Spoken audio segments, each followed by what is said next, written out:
Get ready to cheer on Team USA. Sign up for Xfinity Internet and get a Flex 4K streaming box free and Peacock Premium included. Can your internet do that?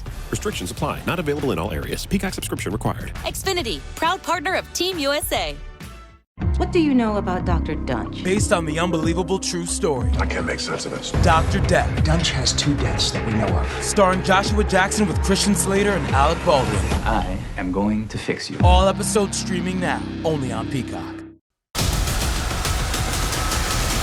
You are listening to the IFH Podcast Network. For more amazing filmmaking and screenwriting podcasts, just go to ifhpodcastnetwork.com.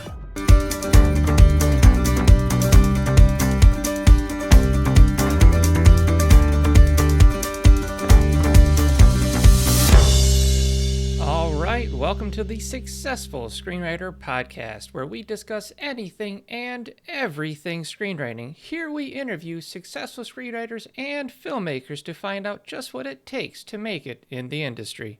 Just a heads up, this episode is brought to you by my book, The Guide for Every Screenwriter, which has been listed as one of the best screenwriting books of all time by the Book Authority. If you're looking for something that reveals the secrets of screenwriting in an easy to understand and engaging way, then this is the book for you. You can find The Guide for Every Screenwriter at thesuccessfulscreenwriter.com/books or wherever books are sold. Now, on to the show. All right, welcome to the podcast. We have on such a cool guest today, the author of The Screenwriter's Mindset, Jean Valette Bowerman. Jean, thanks for being on with us. I'm really excited to be here. So there's a subtitle to this book, which I think is absolutely hysterical. It's called Balls of Steel. Do you want to give me a little bit about that? When I started writing at Script Magazine in 2011, I had to come up with a title for my column, and the first article I wrote was called Pursuit of the Project, and it was about how I got the adaptation gig for Slavery by Another Name, which won a Pulitzer Prize and blah, blah, blah. Wow, okay. And it took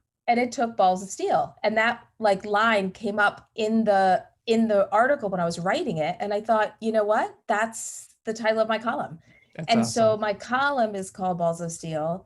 And it actually turned into, as you see from the book, that it actually turned into a column that was not what I expected it to be. I wanted to write all about how it takes, chutzpah to make it in this industry. You can't give up and blah, blah, blah.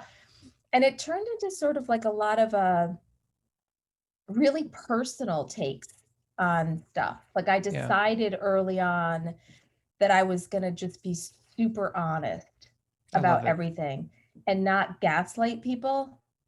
And I wasn't a professional screenwriter, so I was my reader. Right. So I was taking you through my experience and being super honest and letting you learn from my mistakes.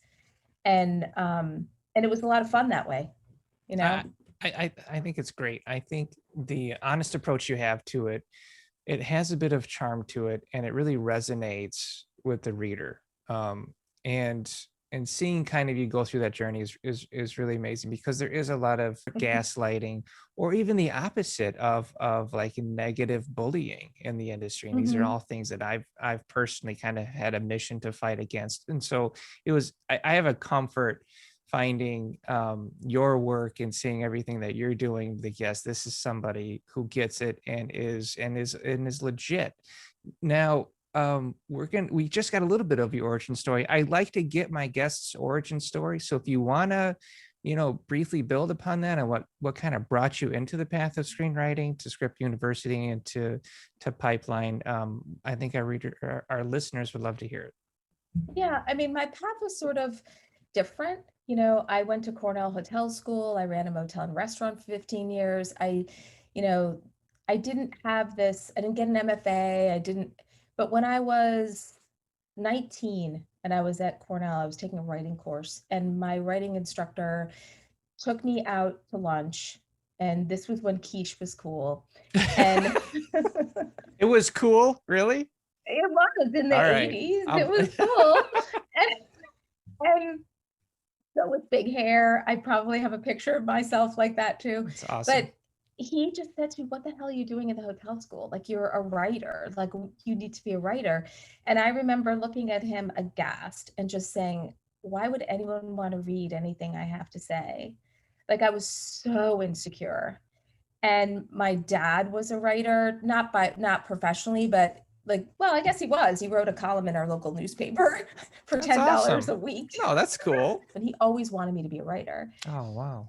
But I just couldn't visualize what that would look like. How do you Yeah. make money doing that? Like I didn't even understand what that means. No, You I know, I was get it. 19. Like, what if, right? So I just stayed in the path. But so at some point after I turned 40, okay, so now we're talking age here, I was like, what am I doing with my life? Like, I'm a stay-at-home mom, but I don't feel, maybe I should try that writing thing. And I started writing a novel, and one of my friends from college said, oh, write a screenplay, it's easier. I basically got Screenwriting for Dummies and thought, okay, how tough could this be? And I don't think I realized how tough it was until I was years into it and really started. I maintain it takes about 8 years to learn how to really write a screenplay. Very different art form, you know? I agree.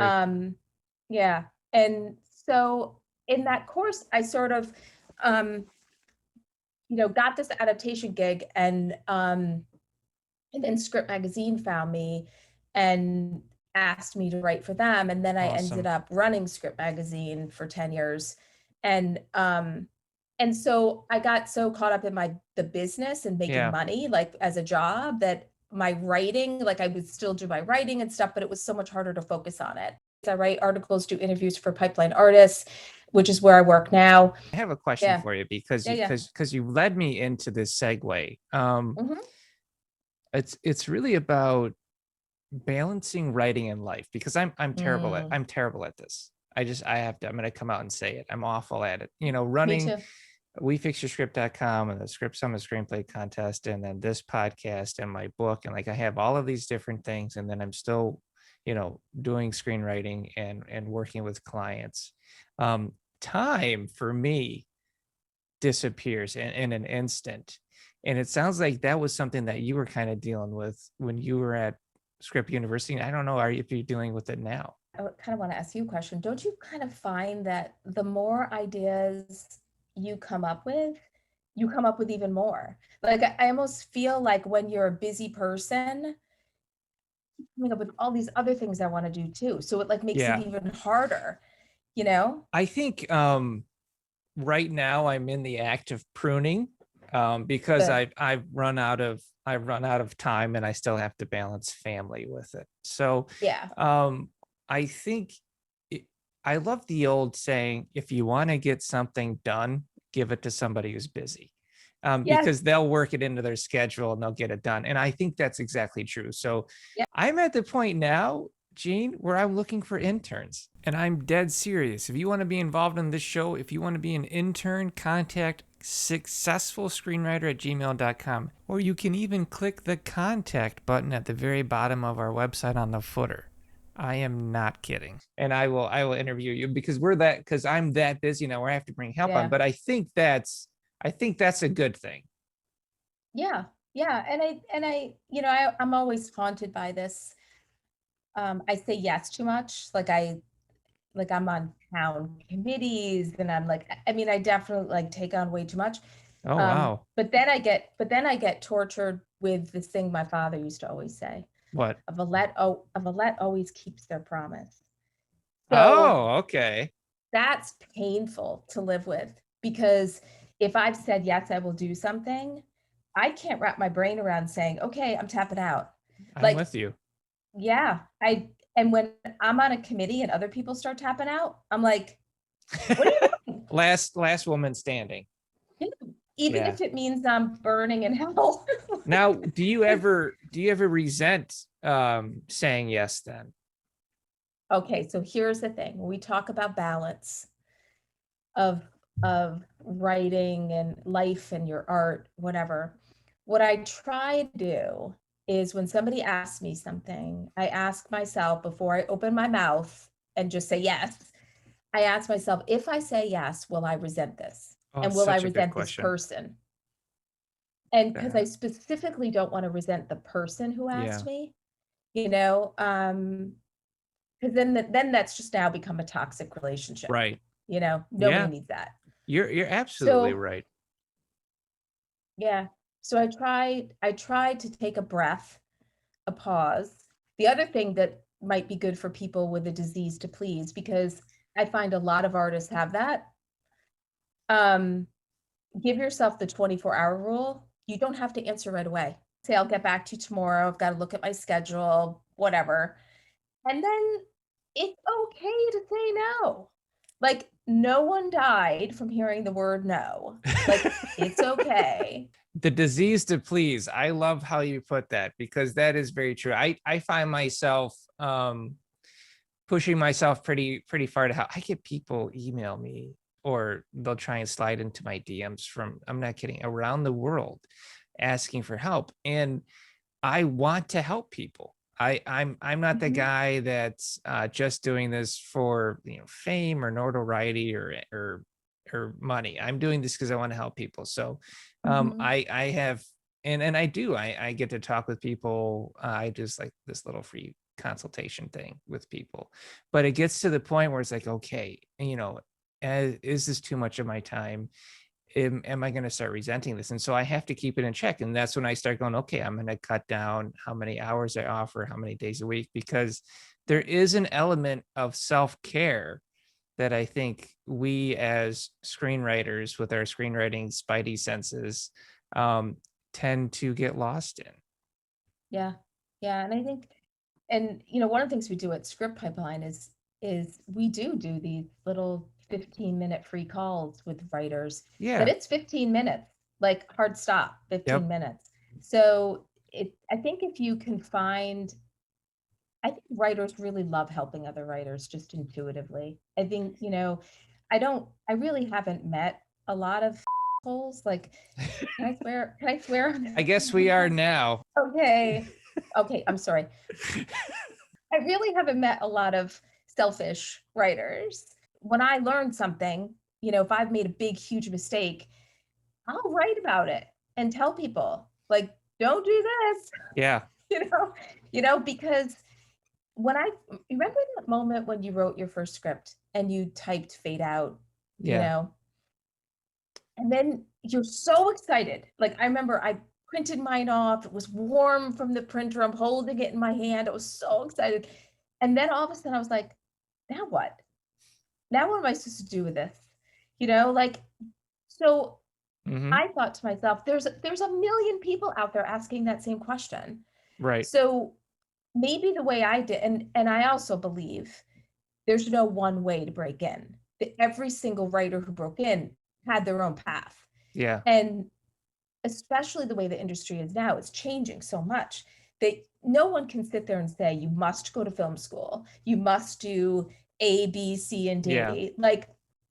No, there's not. I've been to pitch meetings with the president of HBO and, you know, at all these different studios out in LA. Not one person asked me if I have an MFA. Not one. I hear you. Care. I don't have a degree either. They care if you can write. They care if you're great to work with. So when you see people go like, that's such a terrible script, how did it get made? Well, they were probably like a great person to work with, but screenwriting wise, they just might not be there. I tweeted out the other day, Len Amato from HBO, meeting with him with the Pulitzer Prize winning author. I mean, that did get me in a lot of doors. I got to say, it was a great, if you have a really good project, it helps you build your network. Of course. And even if it doesn't get made, you know, timing is also a big thing in this industry. But anyway, we're having a meeting with him in a bar in Manhattan, and we're drinking bourbon, and he said the best piece of advice ever. He's like, look, I don't know if we're going to make this. He goes, I want to read it. I want my staff to read it. So send it to us. He said, but this business is about relationships, and it's not about this project. So say we read it and we know we like your writing. I want to have you in our circle so that a project might come up and say, you know, who'd be really good for this? Jeannie would be really good for this. That's awesome. You know, he's like, so it's not about this project. It's about the next project and the next project and potential projects you haven't even thought of. You talk about in your book, as long as you're in the game, there's still a chance. And I agree with that, because I don't believe in luck. I believe in hard work. I believe in being tenacious, or as you would say, balls of steel. And so that's what I think you make your luck happen through, like we just said, networking, through finding opportunity and mastering the craft, because you could be a great guy to work with, so could another screenwriter.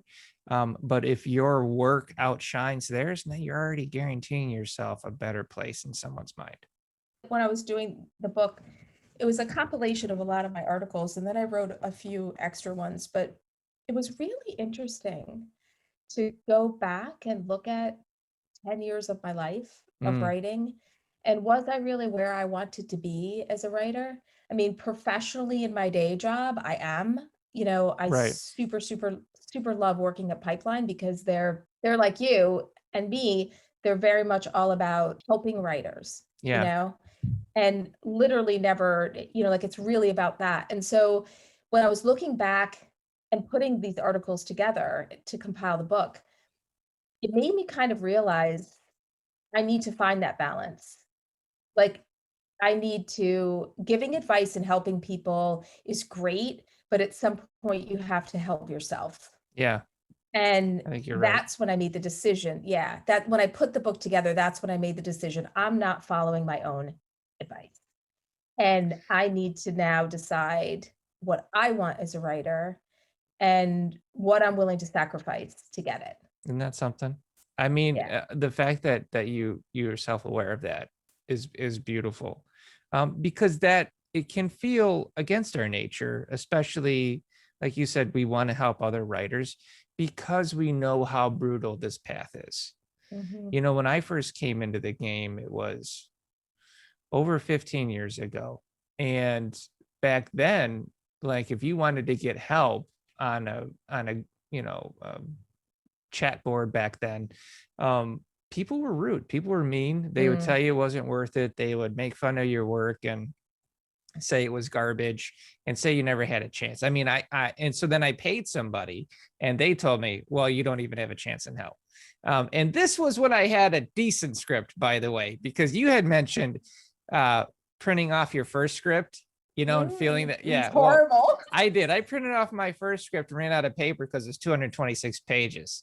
So let's just get that. Let's get that on there. That's how I started my craft. And then we're like, oh my God, this is like way too long, and so cut it down. So when I had a decent script, I started sending it out, and the industry was just brutal. It was harsh. And so as people like us that kind of grew up knowing how hard it is to find encouragement, to find a mentor, to find somebody to help us, or even find somebody to talk to about this journey, we want to help other people because we don't want people to go through that. And so it can be hard for us to find that kind of like that pruning moment or that self-care where you're like, hey, what am I doing for me? Because burnout in this field is very real. Like, you'll look at something and you'll think, oh my God, like, how am I ever going to make this happen?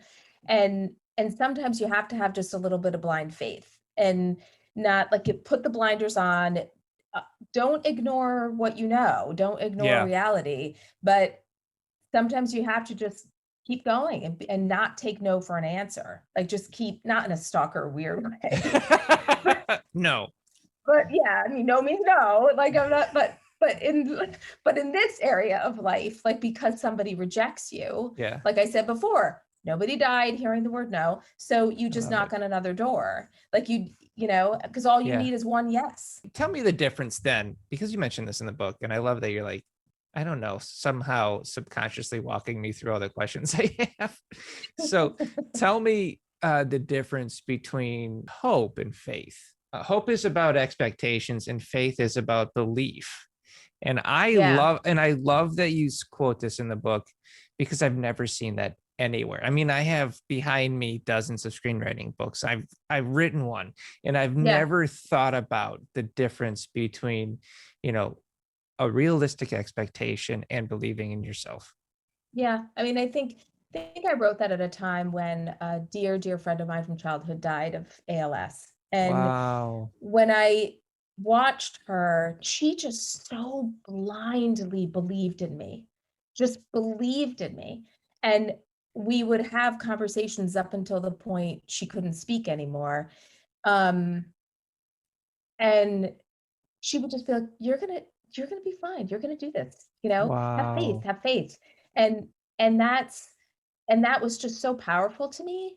Um, that even, and also too, you talk about like those selfless giving people. I mean, here she was, losing her life, Yeah. watching it slip from her, and she was spending her time encouraging people to have faith in their own life, even Oh, though her life didn't turn out the way she had hoped, you know.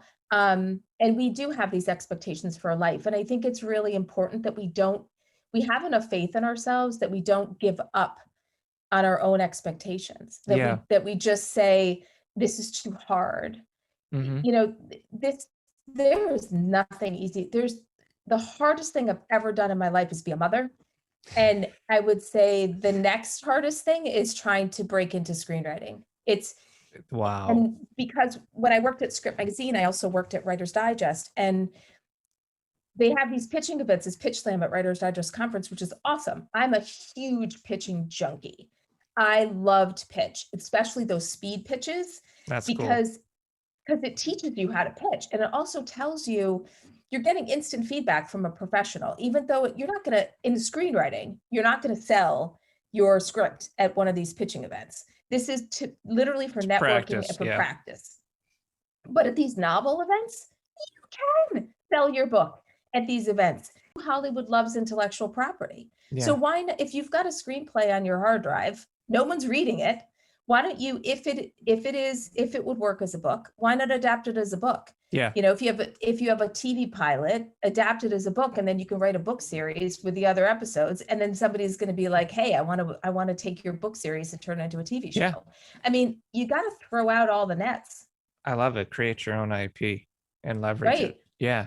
Yeah. And it'll make you a better writer. I mean, if you love the craft of writing a novel will definitely force you into a whole new mindset of writing. I mean, because it's a different beast.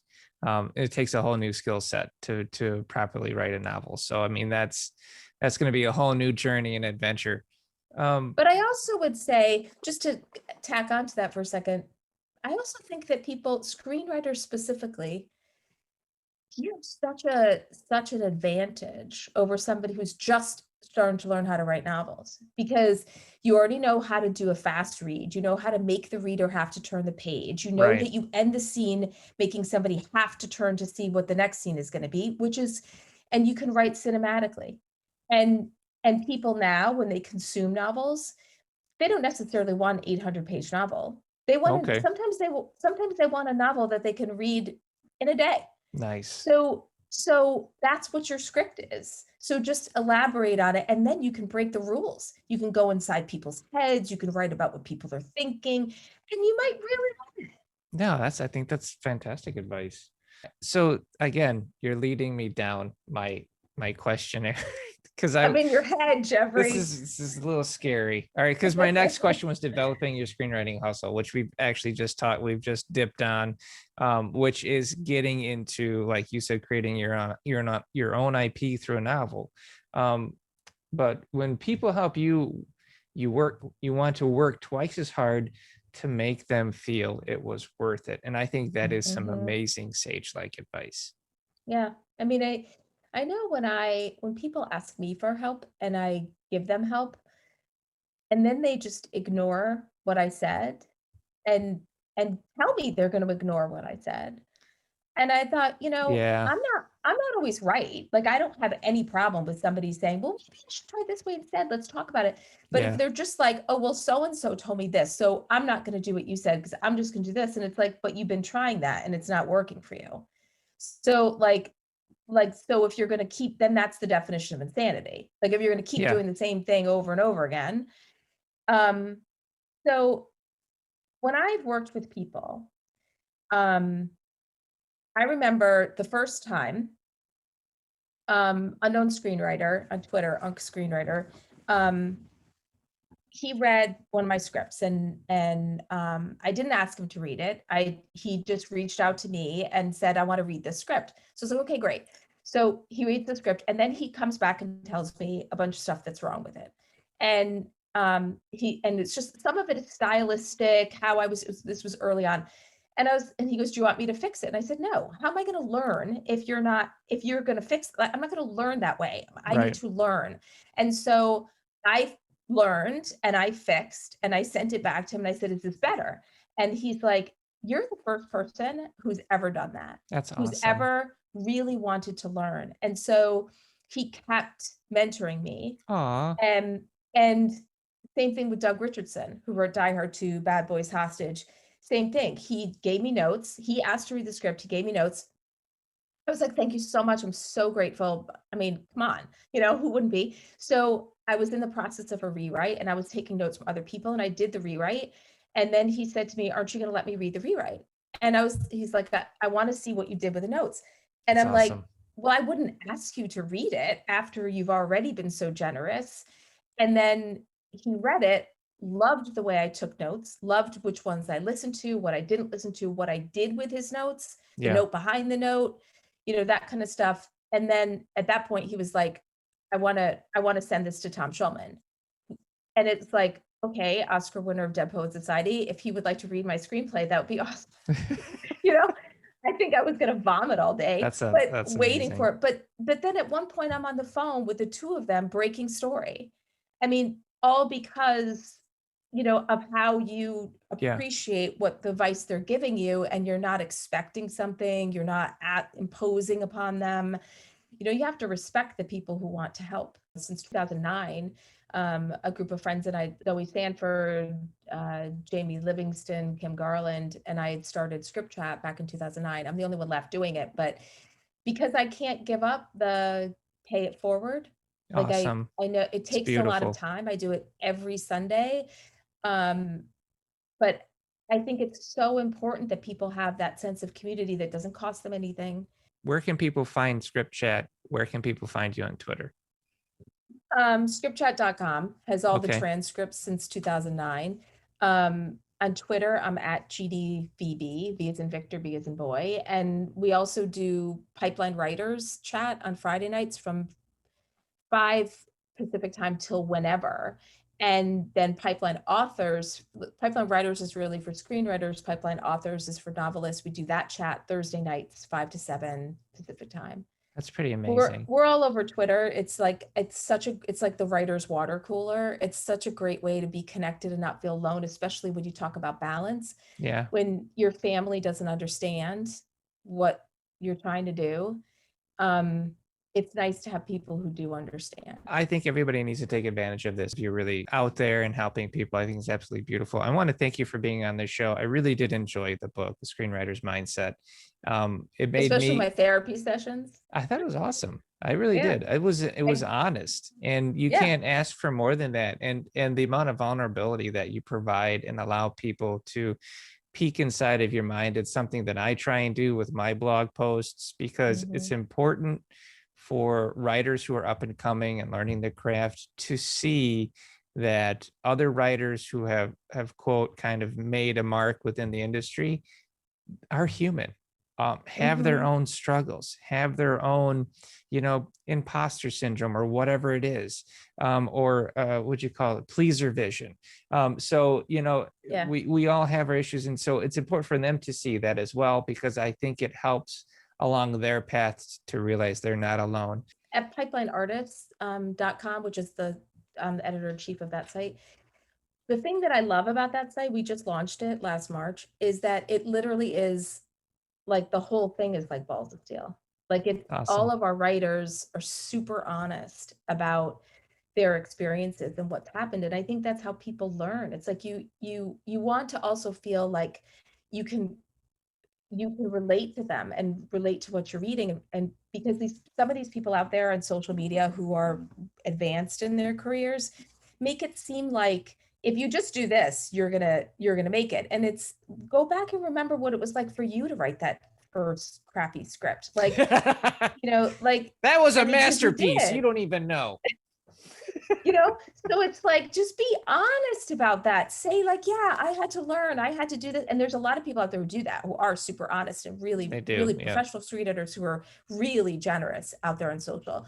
But there are a few that just, aren't really honest enough, I think. And I think they're doing their followers a disservice. I agree. I think that they're afraid to show the vulnerabilities because it hurts their brand as a writer or whatever. But I would argue it doesn't hurt your brand. I would not think at all.